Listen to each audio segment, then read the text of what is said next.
Hello students, BSc part second के videos की इन श्रृंखला में आज हम मैथमेटिकल फिजिक्स पेपर सेकंड का टॉपिक चतुर्विम बल फोर फोर्स के बारे में आज हम बात करेंगे। साथ ही हम आज यह देखेंगे कि लोरेंज बल जो है वह चतुर्विम बल का एक रूप है।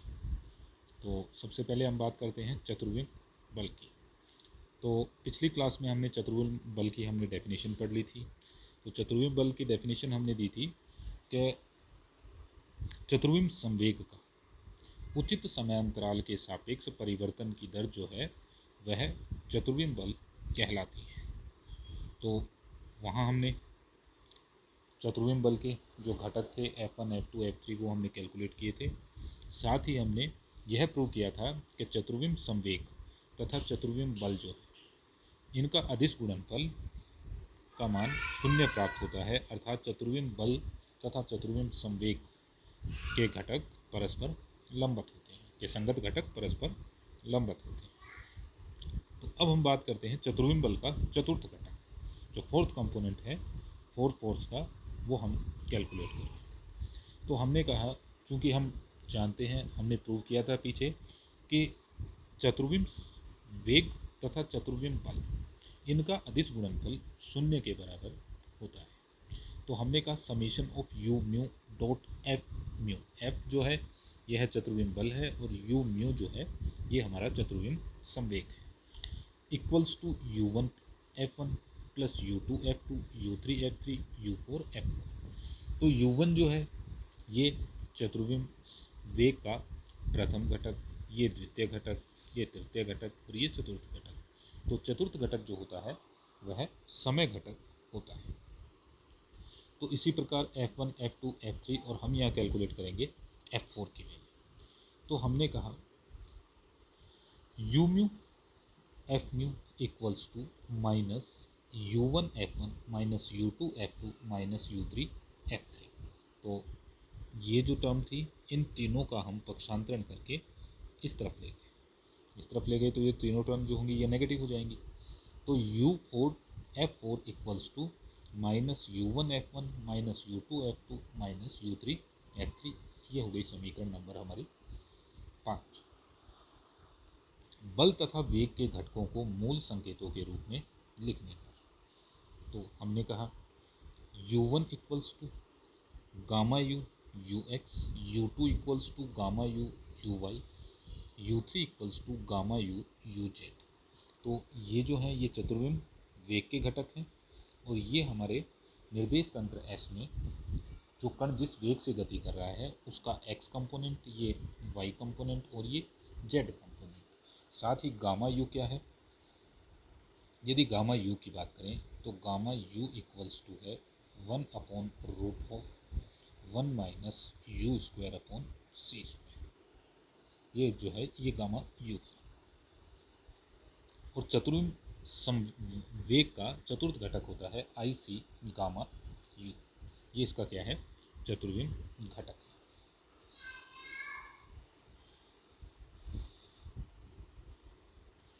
अब हमने कहा F1 equals to gamma U U X, F2 equals to gamma U U Y तथा F3 equals to gamma U U Z है।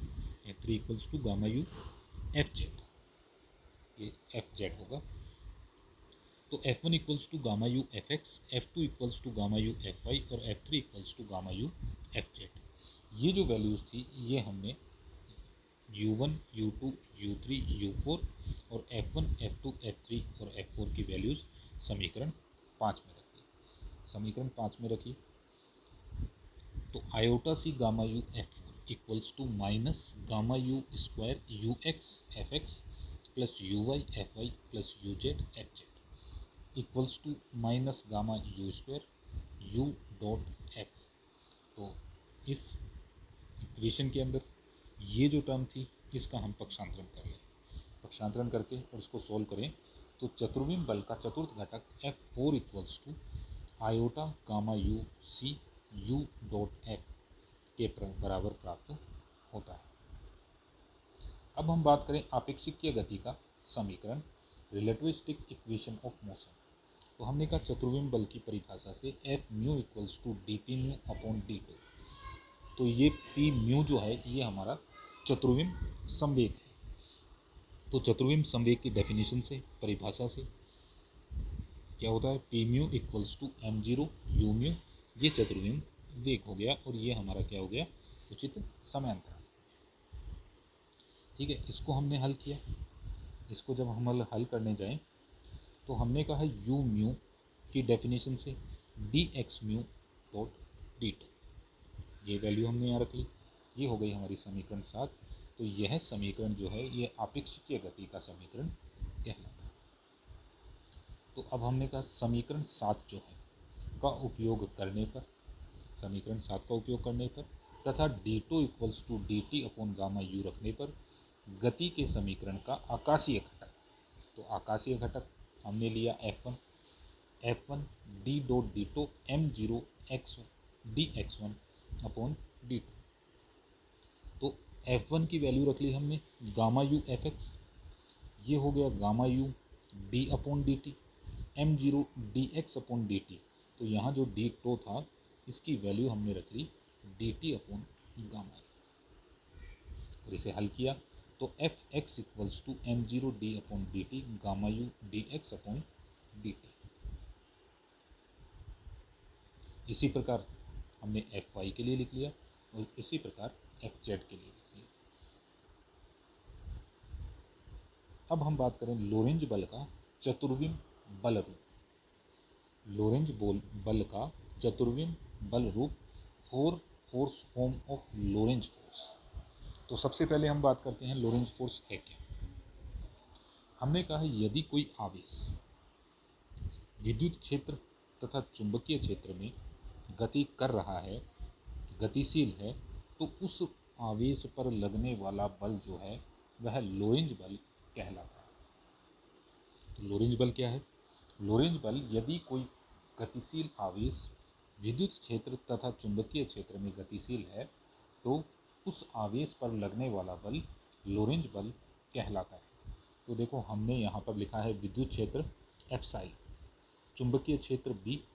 इस विद्युत क्षेत्र एप्साइलन तथा चुंबकीय क्षेत्र बी में कोई आवेश Q जो है वो U वेग से गतिशील है, तो इस आवेश पर लगने वाला बल लोरेंज बल, लोरेंज फोर्स कहलाता है।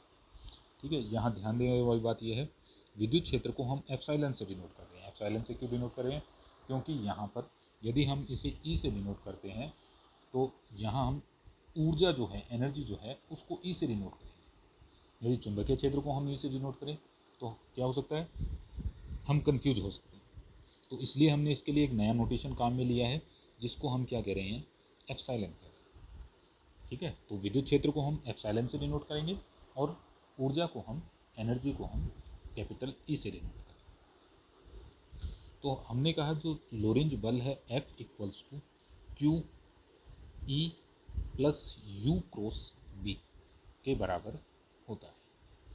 ठीक है, तो हमने कहा न्यूटन की गति के द्वितीय नियम से, न्यूटन की गति के द्वितीय नियम से बल जो है वो संवेग परिवर्तन के दर के बराबर होता है। तो हमने लिखा D P upon D T equals to Q epsilon plus U B. तो डी टी किसके बराबर है? D T equals to gamma U D tau के बराबर है। तो हमने यहाँ लिख लिया D P upon D tau equals to gamma U Q epsilon plus U cross B. इस गामा यू को हम अंदर मल्टीप्लाई करें तो ये गामा यू हो गया, ये गामा यू हो गया क्रॉस बी। ठीक है, ये गामा यू को हमने अंदर मल्टीप्लाई कर लिया। अब हमने कहा लोरेंज बल के आकाशीय घटक। तो लोरेंज बल के आकाशीय घटक की बात करें तो आकाशीय घटक P को हमने कैपिटल P से डिनोट कर दिया। तो ये है चतुर्विम संवेग को रिप्रेजेंट करना। और सिर्फ चतुर्विम संवेग के कौन से घटक होंगे? चतुर्विम संवेग के केवल आकाशीय घटक की हम बात करें। गामा यू ये चतुर्विम वेग के आकाशीय घटक को डिनोट करेगा और U4 जो है ये चतुर्थ घटक हो गया जिसे हम समय घटक बोलते हैं। ये हो गया आयोटा सी गामा यू। तो ये वैल्यू जो है ये हमने यहाँ प्लेस कर दी। तो प्लेस करने के लिए देखो सबसे पहले ये जो टर्म थी इसके अंदर हमने आयोटा सी से गुणा किया और आयोटा सी से हमने इसको डिवाइड कर दिया। ठीक है, आयोटा सी गामा यू, ये टर्म मिलकर क्या हो गई, ये टर्म मिलकर U4 हो गई। ठीक है, नीचे हुआ आयोटा सी। ठीक, तो ये एक टर्म हमारे पास फिर बच गई ई अपॉन आयोटा सी। ये ई नहीं है, ये एप्साइलन होगा, एप्साइलन। आयोटा से ऊपर मल्टीप्लाई किया, आयोटा से नीचे मल्टीप्लाई किया तो iota square equals to minus, तो ये हट गया, तो ये हो गया minus iota E upon C. ये टर्म हमने यहाँ लिख लिया, plus U, U special component आकाशीय घटक क्रॉस बी। तो इस इक्वेशन से हमें मिला D P upon D tau equals to Q bracket में U4 minus iota E upon epsilon upon सी प्लस यू क्रॉस पी, जहाँ P तथा U चतुर्विम संवेग तथा चतुर्विम वेग के आकाशीय घटक हैं। तो समीकरण 3 को घटकों के रूप में लिखने पर, तो हम कह रहे हैं कि U जो है चतुर्विम संवेग का आकाशीय घटक है। चतुर्विम संवेग का आकाशीय घटक मतलब ये हो गया UX, UY और UZ।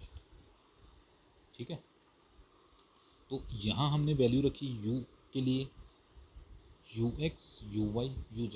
तो U cross UB equals to, ये सारणी के द्वारा हम इसे व्यक्त कर सकते हैं, सारणी के द्वारा ये हमने इसे व्यक्त कर दिया। ठीक है, अब हमने कहा इसका पहला कंपोनेंट लेते हैं dp1 अपॉन d2। ठीक है, तो dp1 मतलब हम बात कर रहे हैं px की, तो x दिशा में ले, तो ई जो था, एप्साइलन जो था, epsilon equals to iota epsilon x plus iota नहीं sorry i cap, j cap epsilon y plus के कैप एप्साइलन z। तो सिर्फ x दिशा के कंपोनेंट लेने, x दिशा का कंपोनेंट कौन सा होगा, एप्साइलन x, मतलब जो आई कैप का मल्टीपल है, आई कैप दिशा में लेने हैं हमें, तो आई कैप का मल्टीपल यहाँ हो गया एप्साइलन x। तो यहाँ तो हमने लिख लिया एप्साइलन x, ये यहाँ पर। ठीक है, अब आई कैप की यदि हम बात करें तो आई कैप के लिए मल्टीपल आएगा, ये आई कैप है, तो आई कैप के लिए ये टर्म आएंगी, तो आई कैप हो गया यू वाई गुणा बी जेड और U Z minus U Z B Y. तो ये हो गया U Y B Z minus U Z B Y. तो अब हम देख रहे हैं यहाँ पर हमारे पास यू एक्स मतलब यू वन का घटक नहीं है। ठीक है, तो हमने इसको अरेंज किया किस हिसाब से, u1 uy equals to u2 और uz इक्वल्स टू u3 के हिसाब से हमने इसको अरेंज किया। पहले u1 कंपोनेंट, फिर प्लस u2 प्लस u3 और प्लस u4, इस हिसाब से हम इसको लिखते हैं। जैसे देखो यहाँ लिखा है u1 u2 u3 u4। तो u1 क्या है, u1 है ux, तो ux का कंपोनेंट इसमें नहीं है, तो इसका मतलब इसका जो मल्टीपल आएगा f11 वो किसके बराबर होगा, वो 0 के बराबर।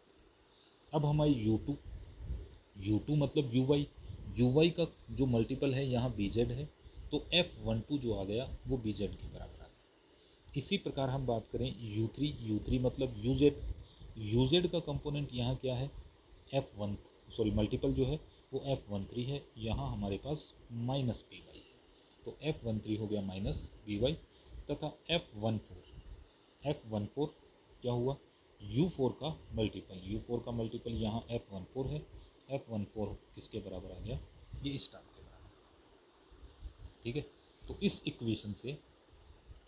इक्वेशन से हमने लिख लिया dp1 upon d2 equals to q आवेश u न्यू f1 न्यू, जहाँ न्यू जो है वो 1 2 3 4 के बराबर है।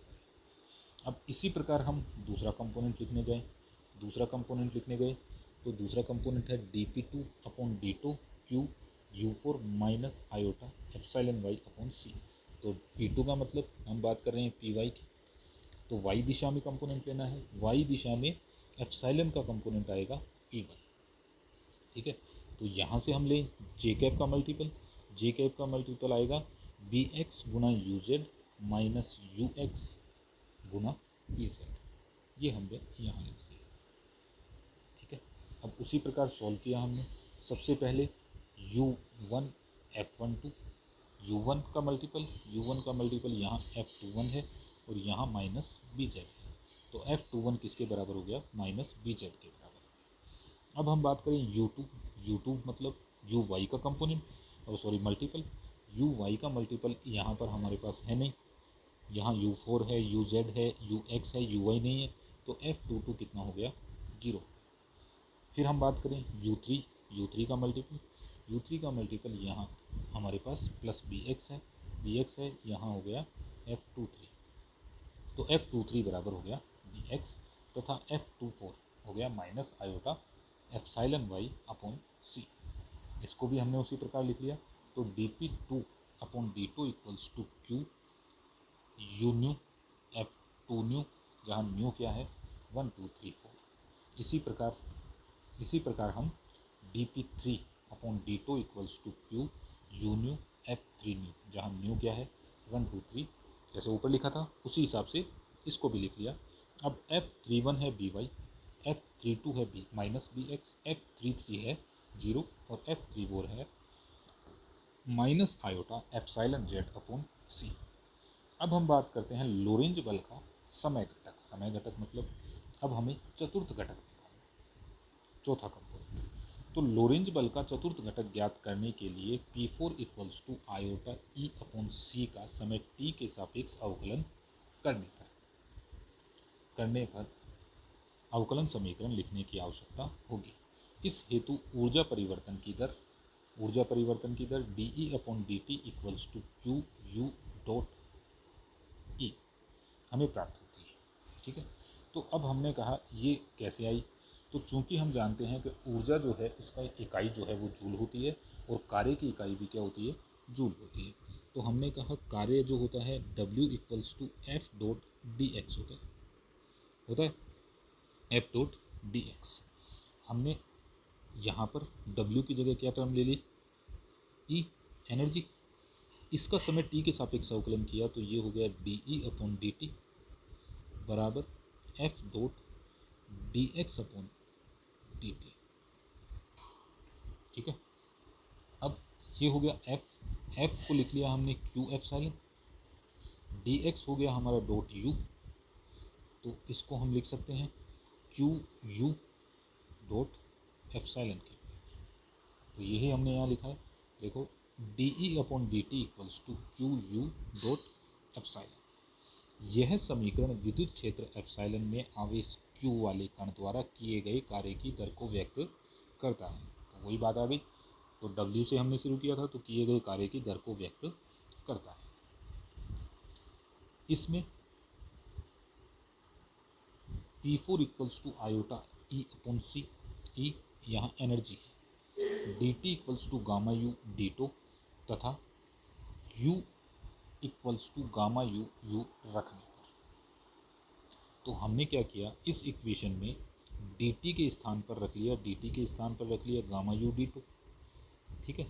और इस इक्वेशन को दोनों तरफ आयोटा अपॉन सी से हमने मल्टीप्लाई किया, तो आयोटा ये हो गया आयोटा ई अपॉन सी, तो आयोटा ई अपॉन सी को यहाँ भी मल्टीप्लाई किया, ठीक है। दोनों तरफ किससे मल्टीप्लाई कर लिए, आयोटा अपॉन सी से। तो इक्वेशन हमारे पास आ गई D iota E upon C gamma U D tau equals to iota upon C Q U dot epsilon. अब देखिए इस गामा यू को उठाकर हम इधर ले गए, तो ये हो गया गामा यू, और गामा यू को हम क्या लिख सकते हैं, कैपिटल यू के बराबर, यू मतलब चतुर्विम संवेग का आकाशीय। अब इसे हमने क्या किया, घटकों के रूप में लिख लिया। घटकों के रूप में लिखा तो हमने कहा u equals to I cap U X plus J cap U Y plus के कैप यू जेड, और एप्सिलॉन किसके बराबर था, epsilon equals to I cap epsilon X plus J cap epsilon Y plus के कैप एप्सिलॉन जेड। जब इनका अदिश गुणनफल करेंगे तो इन दोनों को मल्टीप्लाई होगा, इन दोनों का मल्टीप्लाई होगा और इन दोनों का, तो मल्टीप्लाई करके हमने लिखा dp4 क्यों लिखा इसको, क्योंकि आयोटा ई अपॉन सी जो है यह चतुर्विम संवेग का चतुर्थ घटक है।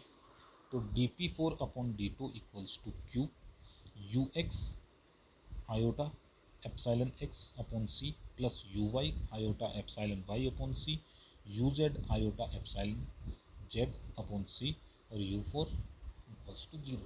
इससे चौथा घटक आएगा नहीं, u4 का चौथा मल्टीपल है नहीं, तो ये हो गया u4 0।